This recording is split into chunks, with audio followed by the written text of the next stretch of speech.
One of the books that changed my life was actually a really condescending sounding book, but it turned out to be really profound, and it was first written in the 1940s, and it's called How to Read a Book. Who thought, we need to learn how to do that? But actually, this book showed 4 levels of reading, and they were actually 4 levels of thinking about ideas. And so here we are, a group of people interested in clear thinking and clear communications. So let me explain the 4 levels of reading, and you let me know if it will change your life too.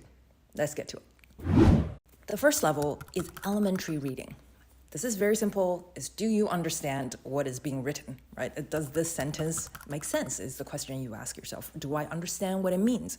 If we're reading Clifford the Big Red Dog, we're saying, oh, okay, here's a big red dog. And then, I don't know, it was doing something, walking. Clearly, I don't know what Clifford the Big Red Dog's book is about. Okay, so, you look at the sentence and you say, do I understand this? Not so interesting. So let's move on to the second level of reading, which is inspectional reading. This is time-bound reading, looking to inspect the book. You take a book and you look at the title, the subtitle, you look at the table of content, the index, maybe you look at different chapters and read maybe the first and the last chapter if you have time.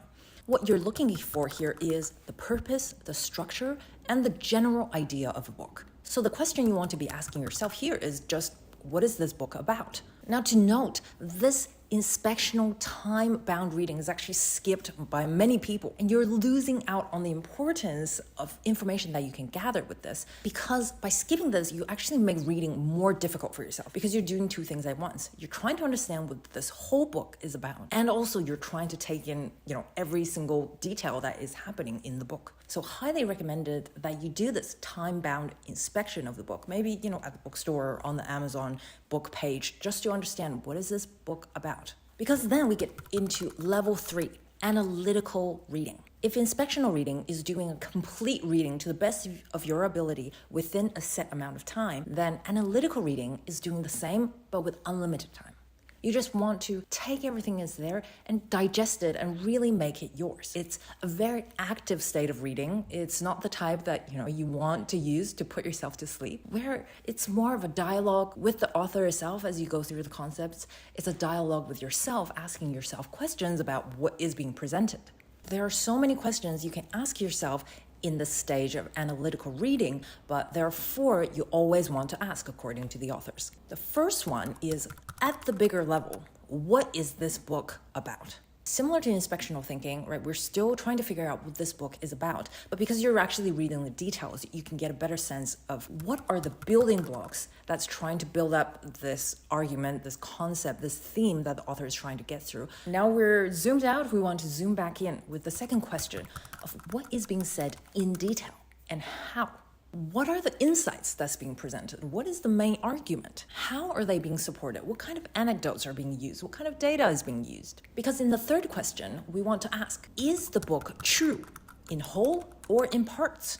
Once we know the answer to the first 2 questions, and only when we know the answer to the first 2 questions, can we then decide for ourselves, think for ourselves. Do I think this is true or not? It's really important, as the authors emphasize, make up your own mind. Don't let the author make up your mind. For example, when I first read Atomic Habits, my belief was that the general direction that we're heading towards is more important than the details. But then I read the story about the British cycling team and how they were able to improve a lot by making very minor atomic changes. So I asked myself, is this true or not? I didn't used to think about it in this way, but I was open to, okay, maybe I try that. Maybe that's something I can incorporate into my current system and make it better. It's a good reminder to hold our beliefs quite loosely and be willing to examine them against other ideas from people that we may or may not agree with. Then we move on to the 4th question, which is, so what? Okay, I know what it's about. I know the detailed arguments. I think this is true or not true, or maybe partially true. Then what do I do with this information? Do I want to go deeper into one area because I feel like it's a blind spot in my knowledge system? Do I apply these because I agree with them? What are the actions I need to take? Do I partially agree, so I want to explore some things? How can I do that, right? How are you going to take this book and really make it yours? And after asking yourself these 4 questions, the analytical thinking, then we move on to the next level, the boss level, which is syntopical reading, which sounds kind of weird, so we can call it comparative reading. As the name suggests, this means coming at the same concept from different angles, right? We want to compare different authors' opinions on this one concept. Now, the important thing is you are directing yourself towards the different types of books, right? You are in control of how you want to compare, what you're interested in comparing. And this is the highest level of reading. If you're a framework user, then we can extract frameworks from books. If you don't know what I'm talking about, check out this video afterwards. But once we've extracted frameworks, then it's easy to compare, right? What are the variables that they're picking up? What do they think is important? What's the goal they're driving at? Let me give you an example. Say we look at the concept of building wealth, and we know Tim Ferriss, his book, The 4-Hour Workweek, talks about delegating, right? Hiring a virtual assistant to do a lot more of the tasks that you don't want to do. Then let's say we take Naval's writing on how to get rich without getting lucky.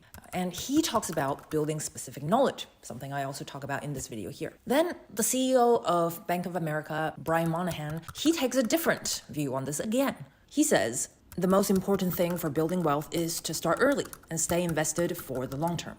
Okay, so we see these frameworks and we think, how do they compare? How do they contrast? Which leads me to, if you're a framework thinker, right, not just applying, but you want to think in frameworks, then it's about, let's see, what are the things that continuously come up, right? They all come from different angles for wealth building, but actually time is a recurring theme. Leverage is also something that they all touch on in different ways. Okay, so what is the relationship between these concepts? What's the connection here? Because it's only through connections that we can see the deeper meaning. We can get a deeper understanding of what the concept is all about. So in this case, it's wealth. First, let's take time, right? That's a tool to benefit from compounding, which Einstein famously said it was the 8th wonder of the world. If you understand it, you earn it. If you don't understand it, you pay it. And just so we all understand it, here on this channel, right, compounding means making the money that you make help you make more money, right? So like a snowball effect. If you have $100 and you have an annual interest rate of 10%, this is what happens to your money. After 1 year, you have $110, right? Because 10% of $100 is $10. But after 2 years, you end up with $121 instead of $120. Why is that? It's because we had the extra $10 from interest from the first year, right? And after 5 years, instead of having $150, you have $161.05. After 10 years, you have $259.37. After 50 years, you're at $11,739.24. Just by starting with $100, a 10% interest, and nothing more. What's the relationship with leverage? Well, think about leverage as borrowing other people's money or resources to help you make money. So how does that work? Right? We start with $100, we have a 10% annual interest rate, and now let's say you borrow $100 from someone every year. What does that do to your money?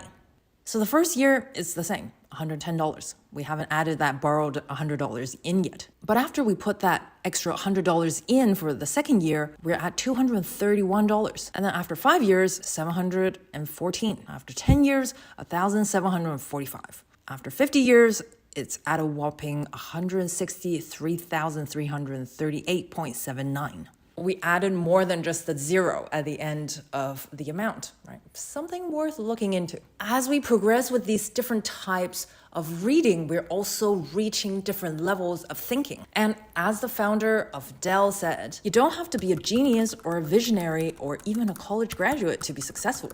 You just need a framework and a dream. So check out this video on framework thinking, and I'll see you in the next video. Bye.